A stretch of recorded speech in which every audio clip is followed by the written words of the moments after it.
Santutxu dena obretan zegoen. Era un cambio, una transformación tremendo. Santutxu existe, y existen ratas también en Santutxu, ¿no? Hemendik ez sozialakin batera, zetorren euskera eta euskal kultura. Hamabostaldi kulturala hor dago bazela. Auzo guztia implikatu zen. Que para mí era muy emocionante. Nuen orduan ikurriña. Entraban los grises dando golpes.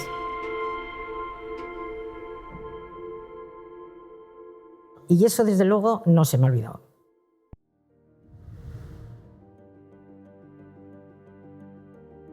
Santutxura heldu nintzenian ni, Santutxu dena obretan zegoen. Dena zen zementua, dena zen ladrilloa. Yo estoy hablando del año 67, 68, 69. Me mandó mis padres a la Universidad Laboral de Huesca y estuve 2 años. Cuando volví a Santutxu, en concreto a la calle, no conocía. Fue tremendo, tremendo el cambio de Santutxu. O sea, era un cambio, una transformación tremendo. Jendez bete zan, baina kaleak urbanizatu gabe zauden, zerbitzu sozialik ez zegoen, ambulatoriak ez zegoen, polideportiborik ez zegoen, eskola falta zen, hori. Eta orduan horren inguruan bildu ginen auzoa. No existían lugares donde las reivindicaciones de cualquier tipo se pudieran encauzar. De tal manera que en el año 1967 se funda la Asociación de Familias de Santutxu. Es decir, de lo que se trataba era intentar hacer un movimiento que fuera efectivamente representativo e integrador de las distintas realidades del barrio. Empezamos un poco a reunirnos, gente, diríamos, como muy distinta. Es decir, hablar con el club de fútbol de, pues no sé, las zonas verdes parecía un poco fuera de lugar, ¿no? Pero no, se llegó a desarrollar un espíritu de barrio fuerte. Es decir, Santutxu hace 50 años pues era efectivamente un barrio de lo que podríamos situar un poco la segunda periferia. Es decir, había una primera que era más complicada, pues todo el tema de Ocharcoaga, Peñascal, etcétera, pero luego había otra serie de barrios como decían Recalde, Santutxu, etcétera, que bueno, pues que estaban como bastante dejados de la mano de Dios, no, de la mano municipal en aquel momento. Pero sí tenía una fortaleza tremendo, que había mucha gente joven, estaban generando el futuro de cómo vamos a vivir, qué queremos para nuestros hijos, qué queremos para nosotros, qué queremos para el barrio. A la hora de afrontar los problemas del barrio, los problemas eran comunes para todos y de forma colectiva los afrontábamos, ¿no? Por ejemplo, había mucho problema de limpieza, pues había ratas por todas las esquinas. Y una de las iniciativas que se nos ocurrió dentro de ese grupo, es decir, que para que os hagáis una idea, que hay tanto grupo ciclista, club de fútbol, madres de familia, etcétera, etcétera, ¿por qué no nos ponemos a cazar ratas en el barrio, que no va a ser difícil? Las montamos en una carretilla y nos plantamos con ello ante el ayuntamiento. O sea, padres, madres, con coches de niños, jóvenes, lo otro, y nos presentamos en la escalinata del ayuntamiento, pues igual con una carretilla, pues no sé, con 40 o 50 ratas. Claro, aquello descolocó totalmente, ¿no? Y entonces pues tuvo un eco tremendo, ¿no? Esas cosas que dices, coño, Santutxu existe. Y existen ratas también en Santutxu. La prensa del momento, el Correo, la Gaceta y todo eso que no sacaban casi ninguna reivindicación, aquello sí lo mostraron porque fue bastante... como llegar a meternos en el autobús de Santutxu y secuestrarlo de alguna manera, entre comillas, ¿no? Para pedir que hubiera transporte público. Eta bai, nik euskarari baita bai. Auzotik eta euskeratik egin dugu komunitate zabal bat. Ez da, nolabait landu genuela bakarrik euskera kontestutik kanpo eta nukleo itxi batzutan. Hemendik ez sozialakin batera zetorren euskera eta euskal kultura. Mis padres llegaron a Bilbao en el año 52, cuando se casaron, después nací yo, y yo, aunque he vivido en Bilbao, he vivido en, ¿cómo os contaría?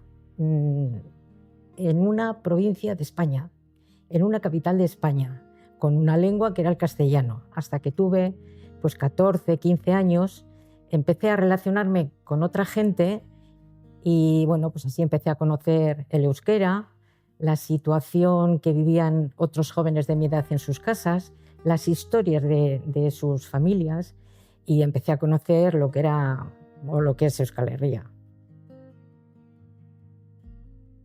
Gu 75 urtetik aurrera, ja hasi ginen etxe bizitzetan, 5, 6 edo 7 personekin euskarazko klaseak antolatzen.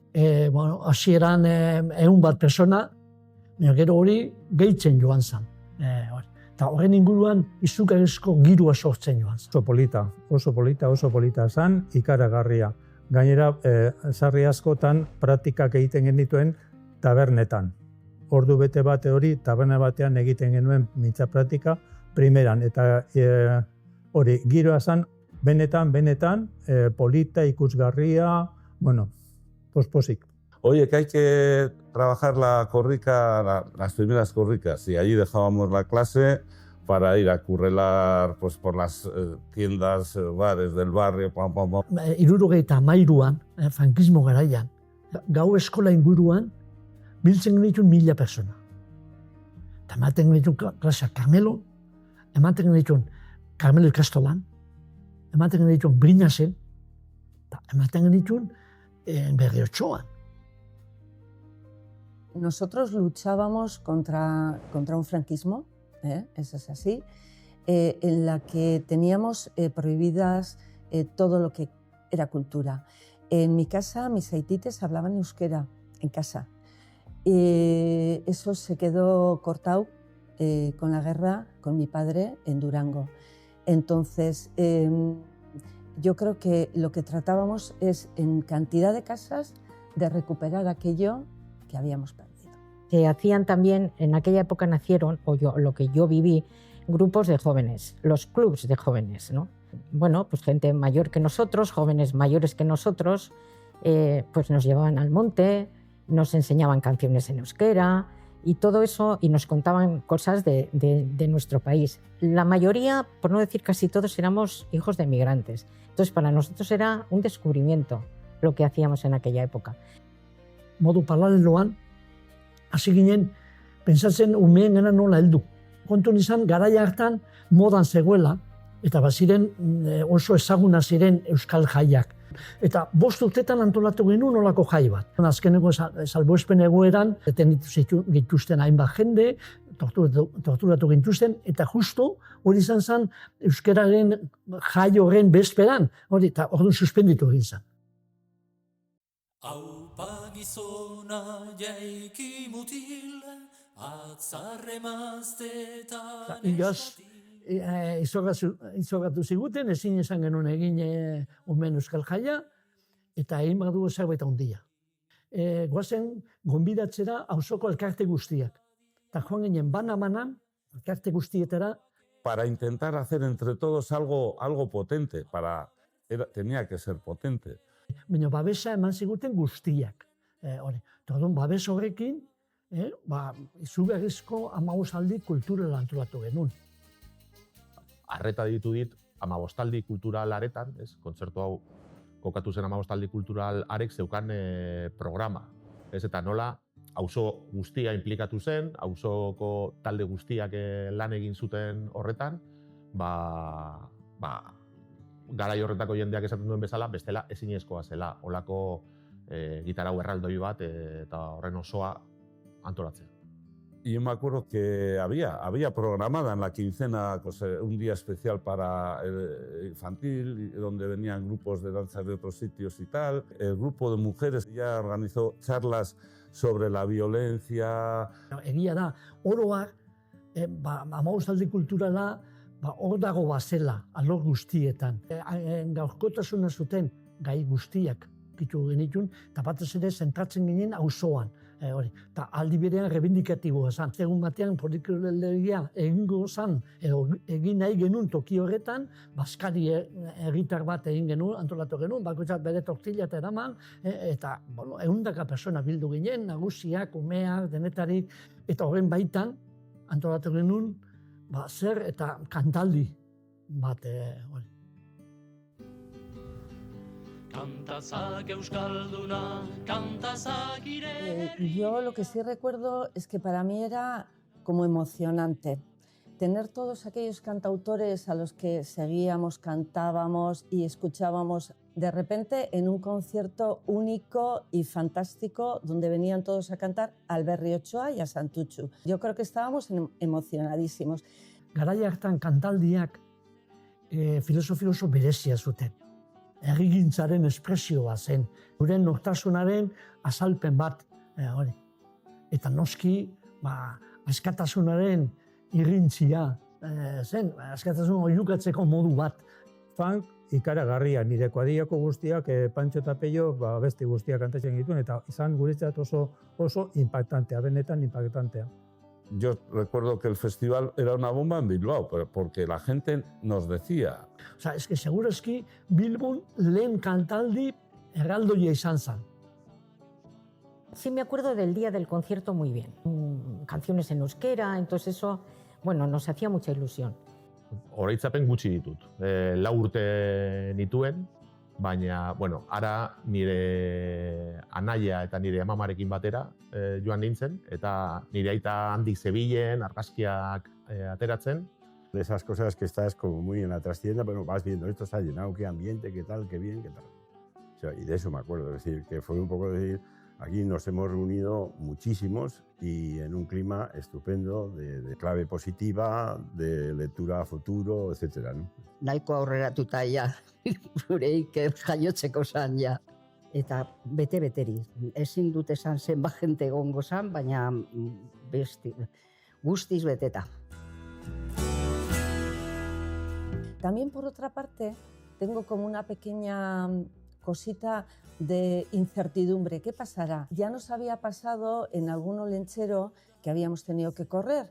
Ni gogoratzen dut, ni orduan egon nintzanean izan zen. Martxoaren 3koa, Gasteizekoa. Gero hurrengo gunean fabriketan egin genuen paroa, Firestonen lan egiten nuen, eta hil zuten beste mutil bat, egun horretan. Ni lagunekin heldu nintzen, 2 ordu lehenago heldu ginen, eta dana beteta zegoen, eta han izkina batean egon ginen, eta, bueno, txaloka eta izugarrizko giroa zegoen. Lo que recuerdo fue que estuvimos tocando antes del concierto, fue como pues bueno, pues unas biribilketas, unas jotas, amenizar un poco antes del concierto. Nerviosismoa, zenekiun nola irtengo zan, hori, baina, bueno, hasi zan talde hori. Ikurriña agertu zanean, jende guztia hasi zan begiratzen ara, eta agertu zan, batean, jende guztia txaloka eta hori, eta bai. Egon zan denbora nahiko polizia agertu arte, ez? Eta kao, jendea oiuka, jendea izugarrizko ilusiorekin, hori, orru bazen ora, jendea alai, izugarrizko emozioaz, ilusioaz, hori, eta etxegon hori gelditzari. Y el concierto, diríamos, seguía su rumbo. Y entonces ya vi que había una tensión fuera. Algunos de los organizadores estaban hablando con la Policía Nacional.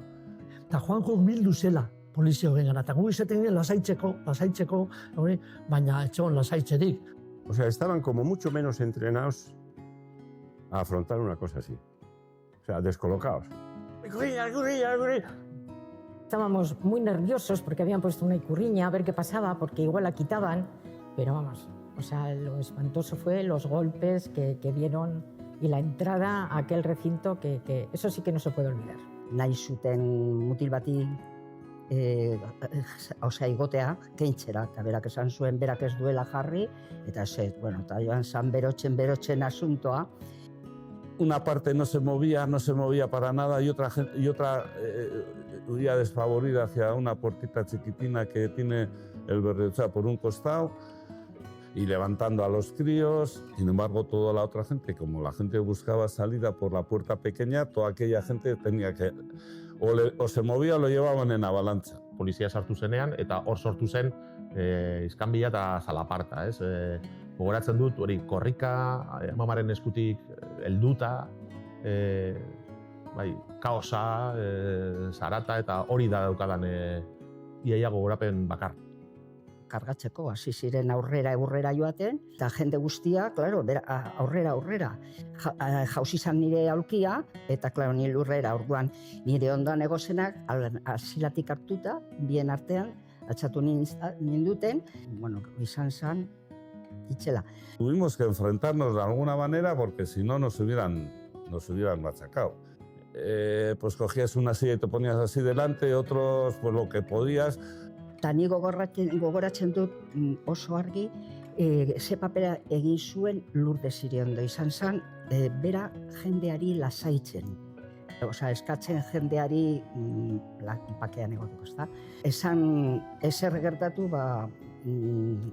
con mucho miedo, saliendo de uno en uno y tal, pero claro, luego cargaron afuera, o sea que entonces, y el recuerdo de ver pues zapatos, bolsas, chaquetas, jerseys, y el pensar a posteriori que podía haber sido un desastre, un auténtico desastre. Gente que se quedó en garajes, escondidos. Yo no tengo mal recuerdo de eso, que me fui a casa, en mi casa me echaron una bronca muy fuerte porque algo habréis hecho, se han ido los grises a pegaros, eso seguro. Batez ere nik neorutzen izenean gu sentitu una ardura eta han gertatu zitekenekin. Que no era para tanto, se estaba cantando. Y bueno, yo no me acuerdo, pero seguro que hasta la letra de las canciones estaba revisada, a ver qué dice esta gente, a ver. No era para tanto cantar en euskera, y tampoco era para tanto poner una ikurriña. Eta gero handik sei hilabete ja legalizatu zen ikurriña dina, bueno, osea, hau da. Fue a la mañana siguiente quedamos prontito para ir a recoger, era alucinante, o sea, zapatos, había gente, pero no un zapato, un montón de zapatos, 20 o 30 zapatos había en el suelo. Entonces había gente que había salido de allí descalza o como había podido, bolsos, una porra. Nik uste dut, gure erabaki izan zela, hauen nahi dugute izorratu 15 kultura hau, eta inoiz behin indar gehiagorekin egingo dugu. Se organizaron muestras de protesta, pues como manifestaciones, pero que no podían cargarse la quincena. Eso era una cosa que estaba clara, ¿no? Ez errepikatzea nahiago genuke, baina ez dakigu zer gertatuko den.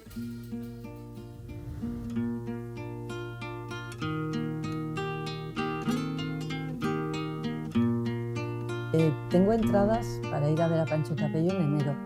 Cuando ahora han salido en Santuchu, la gente me decía, pero si ya tienes para el BEC, no es lo mismo. O sea, no es lo mismo. Para mí, el verles otra vez en el barrio, rodeada de la gente del barrio y el ambiente nuestro, que siempre es euskaldun y fantástico, para mí no es lo mismo. Niretzat oso garrantzitsua da transmisioa. Ezagutzen badugu, orain dauzkagun baliabideak, orain dauzkagun ekimenak nondik datozen, alde batetik aintzatespen bat egiten diegula, gu baino lehenago lan egiten egon diren haiei, eta beste alde batetik horrek ematen digu holako, ez dakit, oinarri sendo bat, ez? Que ha ido un montón de gente anónima en el barrio, Santuchu, que se ha movido, que ha actuado y tal, que igual no tienen voz y la posibilidad de dar testimonio de esto, y yo quería recoger hacia esa gente un reconocimiento. Y creo que lo importante es a dónde se puede llegar estando unidos. A ver si somos capaces de poder recuperar esas dinámicas de actuación a nivel de ciudadano. Recuperar y tener capacidad adaptada al momento. El espíritu de la lucha solidaria, lucha colectiva y sobre todo por causas colectivas, es decir, que son de todo. Komunitateak egiten du indarra. Eta auzo amorfo batean, kapitalismo gainbeste bultzatzen duen individualismo eta konsumismo utzala horren aurrean, komunitatea eraikitzea oso aberatsa da. Euskerak, gure hizkuntza, gure kultura zabaltzea, edatzea, asko janzten gaitu, eta konturatu daitezela, hori dela gure etorkizunerako daukagun altxor importante netariko.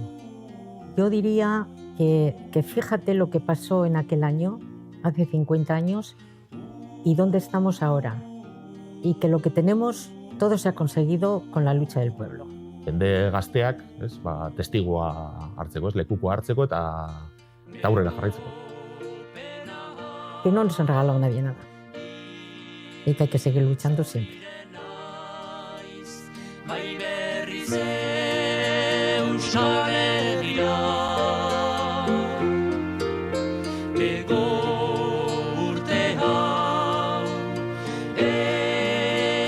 Etorriko naiz betiko